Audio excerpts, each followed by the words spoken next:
जय हिंद। मैं हरकेश बहादुर, ग्राम प्रहरी चौकीदार संघ, जिला महाराजगंज। साथियों, हमारे ग्राम प्रहरी इस समय बहुत ही दयनीय स्थिति से गुजर रहे हैं, जो सभी लोगों को पता है, सभी अधिकारियों को, सभी नेताओं को। जो सरकार योजनाएं बनाती हैं, कई बार यूट्यूब चैनल के द्वारा हम लोगों को सुनने में आता है कि ग्राम प्रहरियों का भी वेतन बढ़ाया जाएगा, लेकिन ऐसा क्यों नहीं होता है? कारण क्या है? क्यों हमारे ग्राम प्रहरी भाइयों को बार बार भ्रमित किया जाता है कि इनकी वेतन बढ़ा दी जाएगी और बढ़ा दी गई है, ऐसा बोला जाता है, लेकिन ऐसा कुछ संभव नहीं हो पाता है। जब भी हमारे ग्राम प्रहरी भाई उनके खाते में पैसे आते हैं तो उम्मीदें लगाए रहते हैं कि इस बार शायद कुछ बढ़ के आएगा क्या, लेकिन ऐसा कुछ होता नहीं है। मात्र 2500 रुपये ही इनके खाते में आता है और उससे इनका जीवन यापन होना संभव नहीं है। सरकार बहुत सारी योजनाएं निकाल रही हैं, बहुत सारा व्यवस्थाएं सरकार कर रही है इसकी, ताकि इन व्यवस्थाएं के द्वारा इस देश के भविष्य उज्जवल हो और आने वाले समय में एक भारत संपूर्ण भारत बनकर विकसित हो और भारत का नाम पूरे देश विदेश में डंका बजता जा रहा है कि भारत इस समय बहुत आगे निकल रहा है। लेकिन मैं साथियों आप लोगों से बताना चाहता हूं कि आखिर ग्राम प्रहरी भाइयों का क्यों नहीं होता है, क्यों नहीं इनको कुछ मिलता है, क्यों इनके मान सम्मान को दबाया जाता है, क्यों इनके हक अधिकार को दबाया जाता है। जहां भी जाते हैं थाने पर शोषण ही किया जाता है और इसके सिवा इनको कुछ नहीं मिलता है। क्या 2500 रुपया पाने वाला व्यक्ति, सरकार को सोचनी चाहिए, नेताओं को सोचनी चाहिए, उस पर विचार करनी चाहिए कि एक ग्राम प्रहरी 2500 रुपये पाकर भी गांव की निगरानी करता है। 24 घंटा 30 दिन की इनकी ड्यूटी है। गांव में किसी भी प्रकार की घटना होती है तो चौकीदार को ही बुलाया जाता है, चौकीदार को ही उससे सवाल जवाब किया जाता है कि आखिर ये क्या हो रहा है, आपके गांव में ऐसी क्या घटना हो गई, आप कहां थे, क्यों नहीं सूचना दिए, सही समय पर आप गांव की निगरानी नहीं करते हैं। ऐसे कई दबाव आते हैं चौकीदारों के पास, लेकिन चौकीदारों को सूद लेने के लिए किसी भी अधिकारी के द्वारा यह नहीं कहा जाता है कि चौकीदारों को मानदेय को बढ़ा दिया जाए किसी भी अधिकारी के द्वारा।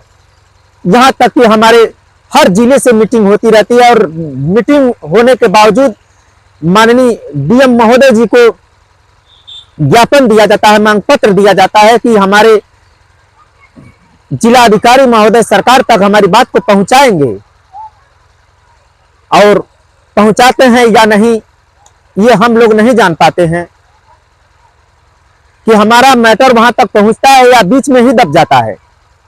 आज मुझे बोलना इस कारण से पड़ रहा है कि आज मैं देख रहा हूं हर जिले से जब ज्ञापन जाता है, आखिर ज्ञापन कहां रख दिया जाता है, क्यों इस पे सरकार संज्ञान नहीं लेती है, क्यों ग्राम प्रहरी को इसी तरह से रोड पे भटकने के लिए छोड़ देती है। क्या यह चौकीदार इस समाज के, इस देश के, इस प्रदेश के वासी नहीं है? अन्य राज्यों की तरफ चौकीदारों को क्यों नहीं सुविधा दी जाती है, क्यों नहीं इनको बीमा दी जाती है? ऐसे कई कारण हैं कि जो 2500 रुपये बेचारा पाता है वो भी इसका वेतन कई थानों पर एक दिन घर हाजिर हो जाते हैं तो इनका वेतन भी काट दिया जाता है। आखिर क्यों? सभी अधिकारियों को, सभी कर्मचारियों को पता है कि 2500 रुपया चौकीदार पाता है, उसी में अपने जीवन यापन वो कैसे करता होगा। कहीं थोड़ा बहुत समय मिल जाता है तो बेचारा गरीब चौकीदार मजबूरी बस दूसरे के खेतों में भी काम करने के लिए मजबूर हो जाता है, दिहाड़ी करने के लिए मजबूर हो जाता है, ताकि हमारा परिवार सही ढंग से चल सके। यदि सरकार इस पर विचार करके इनके मानदेय, इनके वेतन को बढ़ोतरी कर देती है, अच्छा वेतन पाने लगते हैं, तो इनको किसी भी प्रकार का दिक्कत नहीं होगा, किसी भी कठिनाइयों का सामना करना नहीं होगा और यह अपनी परिवार की जीवन यापन सही ढंग से चला पाएंगे। मैं सरकार से बार बार गुजारिश करता हूं माननीय मुख्यमंत्री जी से कि आप इस प्रदेश के एक राजा हैं और राजा का यह दायित्व होता है कि अपने प्रजा की देखभाल करना।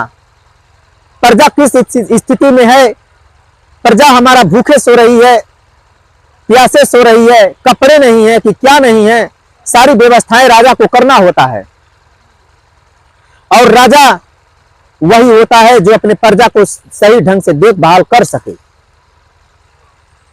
तो साथियों, आप लोगों को किसी प्रकार को असुविधा होती है, कठिनाई होती है, तो इसका जिम्मेदार कौन है? इसका जिम्मेदार सिर्फ सरकार है। मैं सरकार को ही ये बात कहूंगा क्योंकि सरकार वही इस राज्य को चला रही है सरकार, और वही सरकार इस देश को चला रही है, तो आखिर हम लोग शिकायत करें तो किससे करें?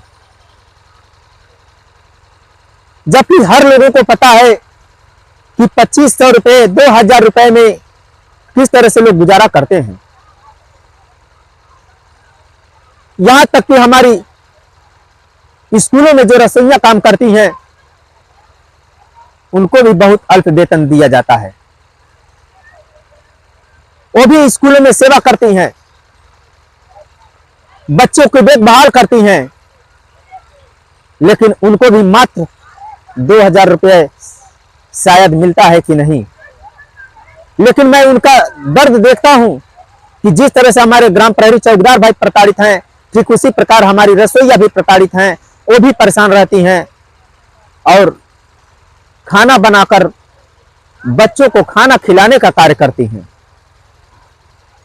तो मैं सरकार से गुजारिश करूंगा कि जितने भी छोटे वर्ग के कर्मचारी हैं, जिनका बहुत ही अल्प वेतन है, जिनका परिवार का गुजारा नहीं हो पा रहा है, उनके परिवार का गुजारा सही ढंग से हो सके, इसके लिए सरकार को एक मजबूत ठोस कदम उठाना होगा ताकि इनके घर में खुशियां आए और यह अपने परिवार में सकुशल अपना जीवन यापन कर सके। साथियों, मैं एक बात और कहना चाहूंगा अपने ग्राम प्रहरियों से कि आप लोग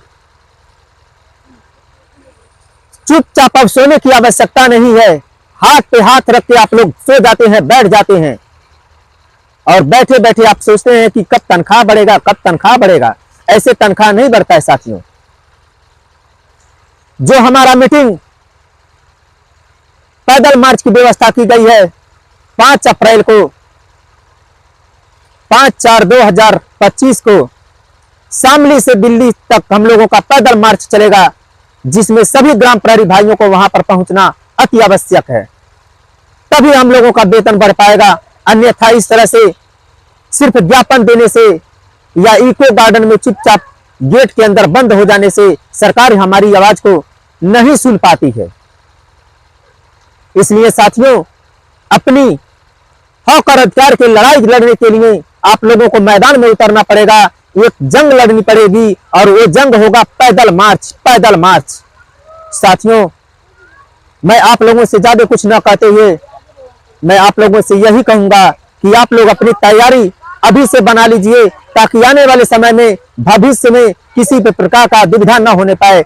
जय हिंद। वंदे मातरम, वंदे मातरम। चौकीदार एकता जिंदाबाद, चौकीदार एकता जिंदाबाद।